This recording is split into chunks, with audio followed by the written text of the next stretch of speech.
In this edition of Back in History, we take you back in time to the speech delivered by General Yakubu Gowon, second military head of state of Nigeria, few days after he was removed from power in a bloodless military coup plotted and executed by his friends in 1975. The speech took many people by surprise, and Gowon simply threw in the towel, gave recognition to the new administration, and promised to serve Nigeria in any capacity that he may be called upon to serve by the new military government. Welcome to this edition of Back in History. Gowon had departed Nigeria to attend the summit of the Organization of African Unity in Kampala, Uganda, in his capacity as head of state of Nigeria. While there, he received the news that his government had been overthrown at home in a military coup executed by some senior military officers, most of whom were his friends. The news of his overthrow was broken to the world by Gowon's kinsman and commander of Gowon's Presidential Guards Brigade, Colonel Joseph Garba, who took to the studio at Radio Nigeria and announced as follows, unquote, "Fellow countrymen and women, I, Colonel Joseph Namven Garba, in consultation with my colleagues, do hereby declare that in view of what has been happening in our country in the past few months, the Nigerian Armed Forces decided to effect a change of the leadership of the federal military government. As from now, General Yakubu Gowon ceases to be the head of the federal military government and Commander-in-Chief of the Armed Forces of Nigeria.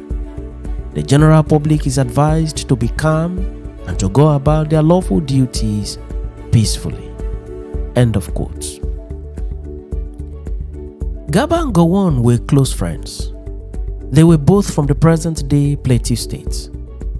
Garba was an active participant in the July 1966 counter-coup, which saw to the overthrow of Ironsi and the eventual enthronement of Yakubu Gowon. He served as the commander of the Guards Brigade, an elite army unit saddled with the responsibility of providing security to Gowon. Garba was thus a stakeholder in Yakubu Gowon's administration. It was thus surprising to many that the overthrow of Gowon was announced by Garba. Gowon was the longest serving military head of state of Nigeria, having served for almost 9 years before his overthrow. But Garba gave his reasons for the overthrow of Gowon. One of the reasons was that Gowon did not make any meaningful progress in his promise to return the country to democratic rule. Gowon kept changing the transition dates, and this did not go down well with the military. Garba's role as an insider in Gowon's administration was to ensure that the coup was bloodless, and indeed, the overthrow of Yakubu Gowon was without the spilling of blood. As the radio announcement continued, Nigerians began to know the names of the new military leaders of the country. Brigadier Murtala Mohammed was announced as the new head of state, while Brigadier Olusegun Obasanjo was appointed and announced as the deputy head of state. Shortly before his appointment, Murtala Mohammed was the Inspector of Communications for the Nigerian Armed Forces. Brigadier T.Y. Danjuma was named the Chief of Army Staff, while Commodore Michael Adelawa was named Chief of Naval Staff, and Alhaji M.D. Yusuf was named as the Inspector General of Police. A dusk to dawn curfew was imposed until further notice. Airports and all border crossings were closed. The Lagos airport was surrounded by soldiers, while armed personnel carriers patrolled the environs. Following this chain of events, General Yakubu Gowon effectively lost control of Nigeria. In a video captured on the day of the overthrow, a video which went viral, Gowon is sighted sitting comfortably at the front row of the meeting hall at the OAU summit in his wide flowing Hausa native way known as Babariga, and clad in a cap to match his dressing. While in the hall, Gowon appeared oblivious of the events at home. A few seconds into the video, a Nigerian official who might have been in Kampala in Gowon's delegation is seen passing a piece of paper to Gowon. Gowon opens the paper, reads it, and forces a smile from his face. It is obvious that the message in the paper was simple: Your Excellency, your government has been overthrown at home. He appeared unperturbed in that video, maintains his seat, and maintains his calm. But a few seconds after, Gowon is seen leaving his seat and whispering to a man who is suspected to be the then president of Uganda, Idi Amin. He then heads towards the exit door, perhaps to make some contacts and confirm the story and decide on what next to do. On stepping out of the hall, Gowon is confronted by journalists from leading media houses, asking him his reaction to the news of the coup. Gowon responded in quite a terse manner to the questions while planning to grant an elaborate interview later. 2 days from the takeover, Gowon made his position known at an international press conference held in Kampala. He recognized the new government back home in Nigeria and pledged his unalloyed loyalty to the government.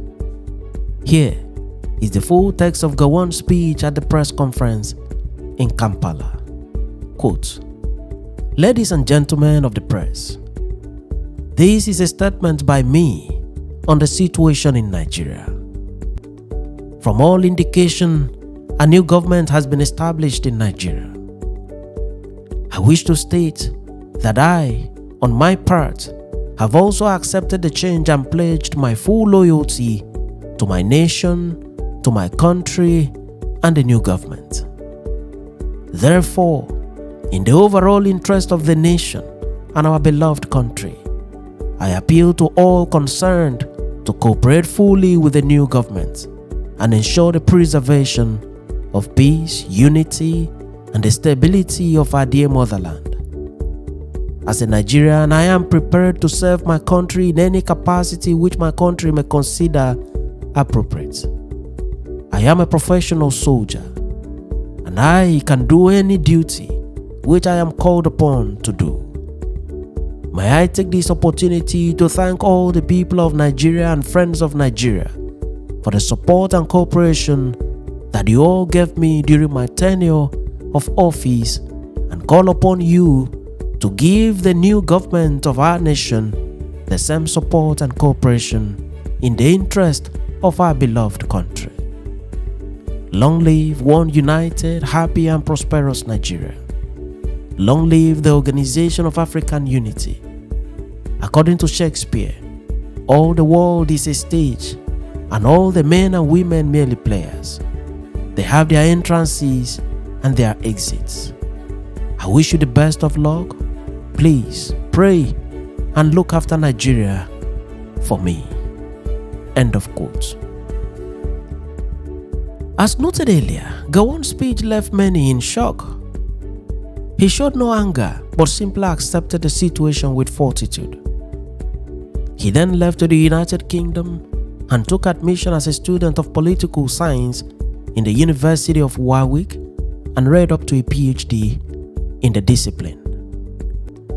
Gowon later returned to Nigeria and lectured political science in the University of Jos, Nigeria, in the 80s. Yakubu Gowon became the youngest head of state in Africa when he took over the reins of power in 1966 at the age of 32. He went on to govern Nigeria for almost 9 years. During his tenure, the Nigeria-Biafra War broke out, and the responsibility of restoring peace and keeping his country one fell squarely on the shoulders of the young Yakubu Gowon.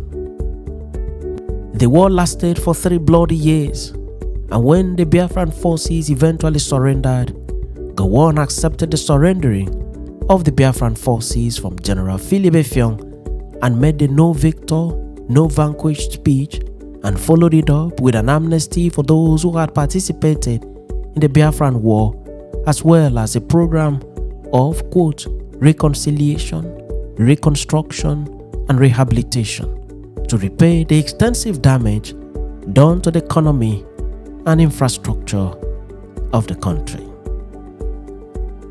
Gowon was born in Garan, in the Plateau, in October 1934, but was brought up in Zaria, about 200 miles from his ancestral home.